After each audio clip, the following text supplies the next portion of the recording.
We were continuing the Starbucks conversation. Yeah. Yes, we need boundaries. Thank you for having me. Yeah, no, look, I don't even have to do anything. I don't thank you. You take us. No, it's great to have you, and congratulations again on your daughter. Thank you. Thank you. She's very happy. She is married. We all saw the picture. She was a stunning bride. Thanks to Jessica and Katie. All right, that's it for us. Outnumbered. We'll see you tomorrow at noon. And here's Harris. Fox News alert: the president's potential summit with North Korea may be back on track amid a flurry of diplomatic activity just now.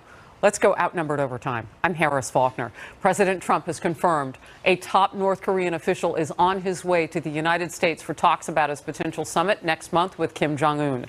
Here's new video of North Korea's former spy chief spotted at a Chinese airport. Take a look in the big wall. He's expected to land in New York City tomorrow morning, or tomorrow afternoon, I should say, before meeting with Secretary of State Mike Pompeo later in the week. He would be the highest-ranking North Korean to visit the U.S. in nearly 2 decades. All this, as Japanese media now says, Kim's de facto chief of staff arrived in Singapore last night to meet with the U.S. advance team. Counselor to the president, Kellyanne Conway, credits the president's letter to Kim Jong-un, canceling the big sit-down for getting things going again. Watch. This president, in that letter last week, I thought really got some kinetic energy going. Folks all of a sudden said, wow, this may actually not happen, and if we want it to happen, then we're going to start moving. And ever since then, practically, North Korea, South Korea, and the United States have been making very positive moves. Chief White House correspondent John Roberts with the fresh details from the North Lawn. John? Harris, good afternoon to you. Anybody who's ever haggled over the price of a car knows that you usually get the best price just as you're about to walk out the door, and that seems that's what President Trump did last week. And now North Korea coming back to the table. A much more optimistic tone in recent hours than we saw last week after the president sent that letter over to Kim Jong-un. The summit not back on yet, but a rather positive outlook from the press secretary, Sarah Huckabee Sanders, in a statement. On his way to New York City, he's not only the head of North Korea's, the former head of North Korea's spy agency, he also co-led the delegation from North Korea to the Pyeongchang Olympics in South Korea earlier this year, and he is the guy who is in charge of relations between the North and the South. The president tweeting this morning, quote, "We have put a great team together for our talks with North Korea. Meetings are currently taking place concerning summit and more. Kim Yong-chol, the vice chairman of North Korea, heading now to New York. Solid response to my letter. Thank you." The White House has sent teams to Singapore and South Korea. They left on Sunday to make plans for a summit. Listen to what Kellyanne Conway said about their task earlier today. The president sent over 2 delegations, one for logistics and one for more diplomatic purposes, that are on the ground making the logistic preparations for June 12th. But as the president said, if it doesn't happen June 12th, it could happen thereafter. What he's been able to do in such a compressed short amount of time is nothing short of historic and remarkable. You know, you get different dates depending on who you talk to at the White House. The president seems optimistic that June 12th will happen. I talked to a couple of other people who suggest that it might have to happen at a different date than June the 12th, maybe slide it back a few days. There are 2 teams that left the White House, Harris. One of them is in Singapore. That's the one led by the Deputy Chief of Staff for Operations, Joe Hagan, to hammer out the logistics of the meeting in Singapore, hopefully, according to the White House, for the 12th of June. The other delegation is more of a diplomatic delegation. It is currently in the DMZ for talks with North Korean officials about the how, why, what will happen during that summit. You know, you want to have a bunch of things in hand, some deliverables as well that you can put out there on the table during that summit. You want to have those hammered out before the 2 leaders get anywhere near each other. The president, by the way, is also going to meet a meeting with the Japanese Prime Minister Shinzo Abe on the 7th of June to hammer out some final details of the strategy before the president heads to Singapore. And we think that that might happen on Sunday, which would be the 10th. Yeah, you know, it's interesting when you look at those dates because they do all kind of come together, the 7th, the 12th. We'll see what happens. It may slide a little bit, but this seems to be moving forward. I want to get more clarification Fingers on that. crossed that I don't have to change my flight. All right. Well, we do what we have to as journalists, right? You got it. Fast breaking details now. We are joined by my first guest, Republican Senator James Risch, sits on the Foreign Relations Committee. So I was just talking about how we seem to be going forward in a certain direction. Talk to me about what needs to get done and what impresses you about what's being done at this point. Well, you can't help but being impressed with what's going on. This thing's moving at lightning speed the way most diplomatic things move. I've always thought June 12th was aspirational and not necessarily doable. But the important thing is that the people are committed to it. And the other important thing is even though we've had some speed bumps and ups and downs, no one has backed away from the foundations that the parties laid out at the beginning, the objectives. So it's interesting because you and I have talked in recent weeks, and you never really seem to get very flustered between the I'm going to show up, I'm not going to show up. It's on, it's off. You said it's part of the process. But what really got this going? What in that letter, and the wording of that letter, in your estimation, got North Korea thinking, okay? Well, you know, I've talked to the president about this personally, and look, there's a lot of stuff out there, but there's a lot of stuff that goes on through back channels and what have you. I don't think it's particularly productive to be analyzing these word by word, sentence by sentence. It's important, and I think everyone needs to give these two people who have strong personalities the space that they need to get together and see if they can't agree on objectives. Look, this can happen. Two things need to happen. Number one, the parties need to have an objective that both parties agree to, and then both parties have to act in good faith to meet that objective. Neither one of those were present in the Iranian agreement, but in this agreement, the president is committed to do that. Senator Risch, I'm reading through the lines here between them. Let strong personalities be themselves. In other words, just let them kind of work it out and everybody else do their jobs. Here's part of the job that's happening that I want to ask you about. We've got two teams in place. We've got a team from the White House who's going to Singapore, kind of an advanced team. And then you've got that DMZ delegation. What exactly are they doing? Well, the DMZ delegation is made up of a number of people that are really drilled down on the details. Some of those people have been advisors or employees of the National Security Council through a number of administrations, both Republicans and Democrats. These people know this stuff backwards and forwards.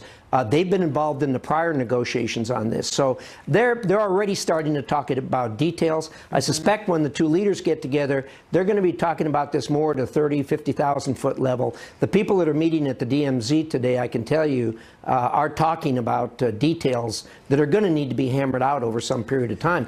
Both parties want to make this happen and happen as quickly as possible. All right. So the former top spy in North Korea, he led the spy agency. The top guy reports he's killed a lot of people. He's coming to the United States, and I guess that's what spies do, right? So the former head for North Korea, what is your take on dealing with this person? Well, first of all, he is very, very close to Kim Jong-un. So this is a person that Kim Jong-un trusts to go to the United States, to deliver messages, to pick up messages, to find out what the nuances are here.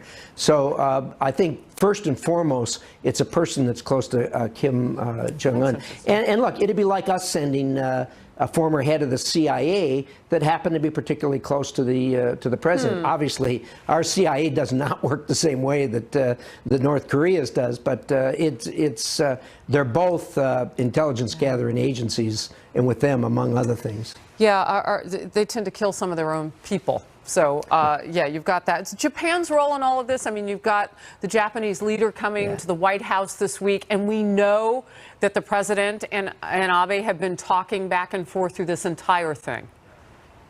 Yeah, really, the president's been talking with all of the with all of our allies in the region, South Korea, Japan, and others. And it's important that we all stay on the same page. But Japan in particular. That's how we got to the dance in the first place. Senator, Japan in particular, what are we looking for them to do in this process?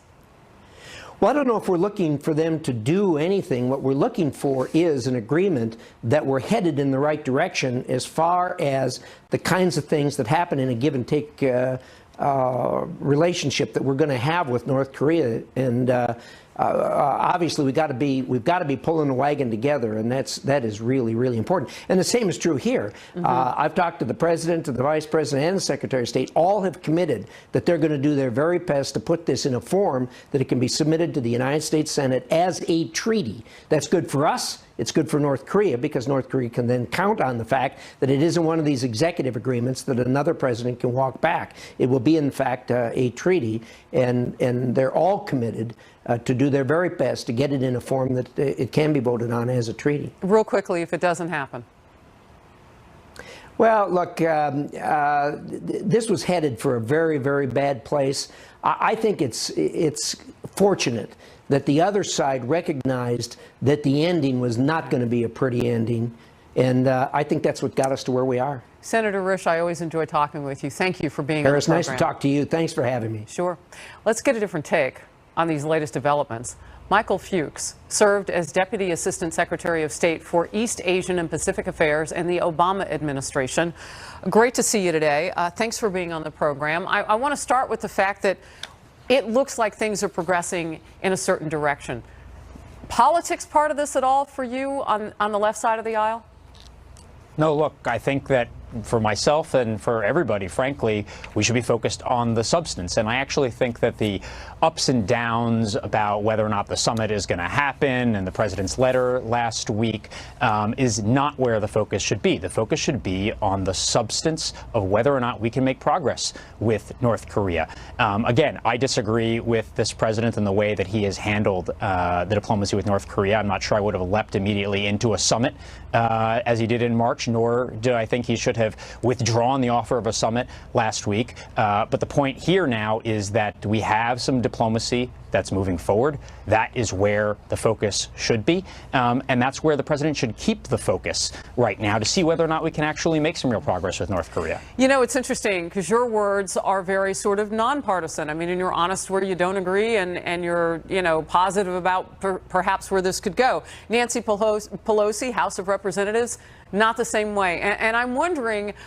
if you're concerned at all that people in your party might not get on board and be part of history if it is indeed made at a summit. Her words calling the letter that the president sent after the summit was called off a Valentine, causing a dictator to have a giggle fit. Your thoughts?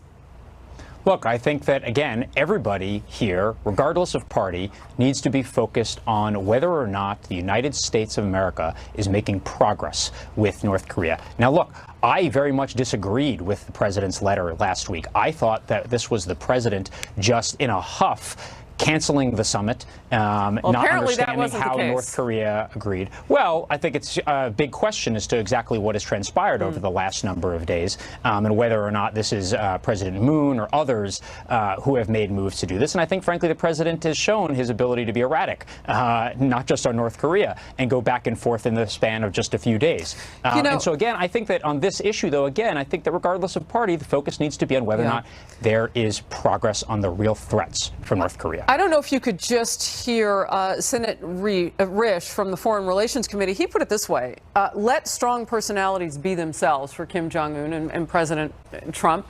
And, you know, I added in, let everybody else do their job. So let's talk about the job that's being done right now. You've got two teams, one going to Singapore per the White House, one going to the DMZ. The senator described this delegation as very important to work out the details. What do you see happening that you think is progress and positive?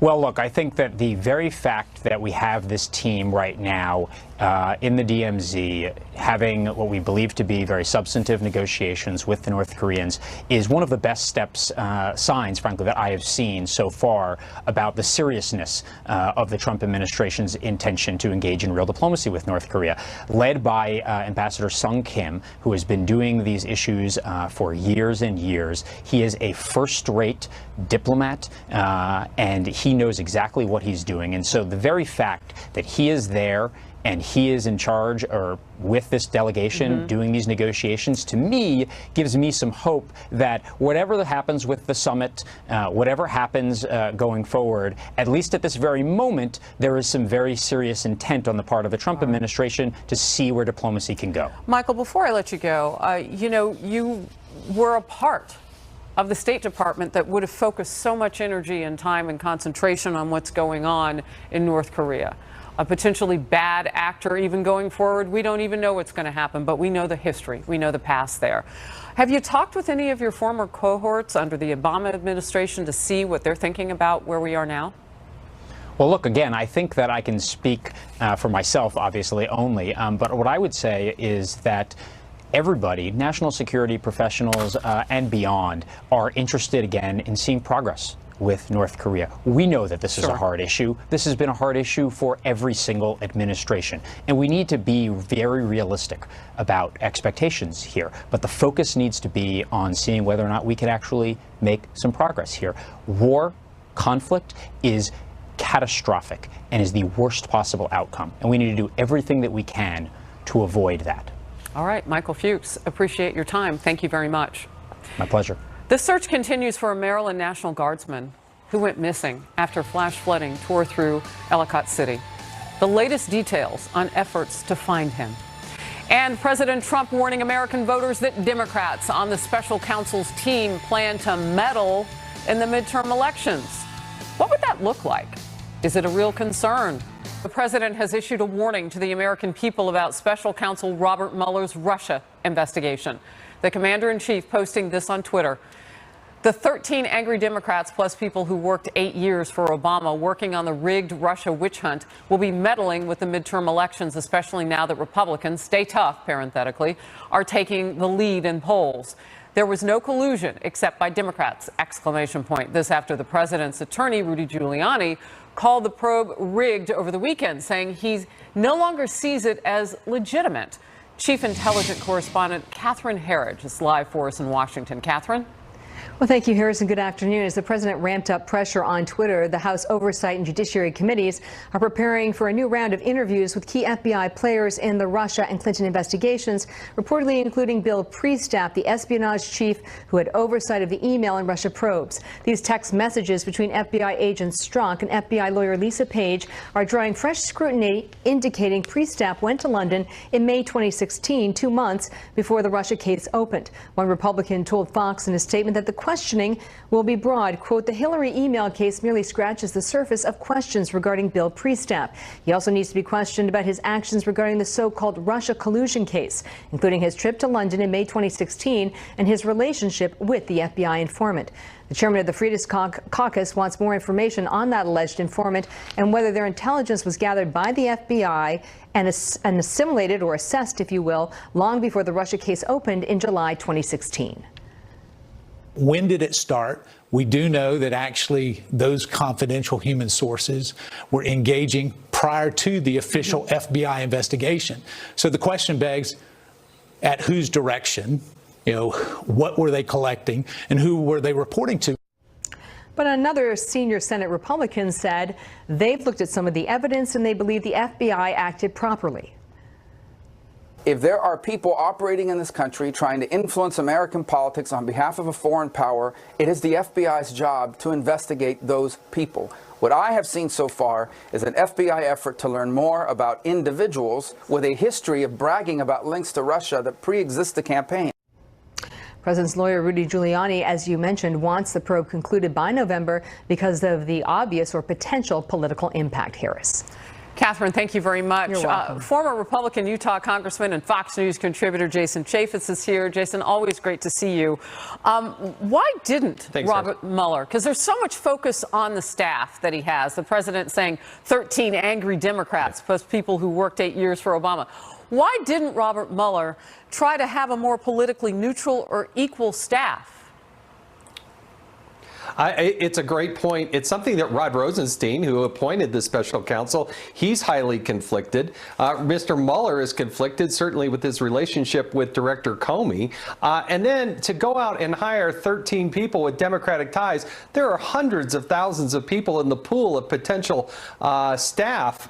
But he had to go out and get all these Democratic donors. It really is mystifying. It undermines the credibility of the Mueller investigation and his ability to actually prosecute something if he were to ever do that. I'll get to the president's word calling them angry in a moment and rigged the investigation, but I want to go here with just the facts. Yeah. Is there a watchdog or an agency or a committee or somebody who can oversee? Because, maybe some oversight, you would know about that,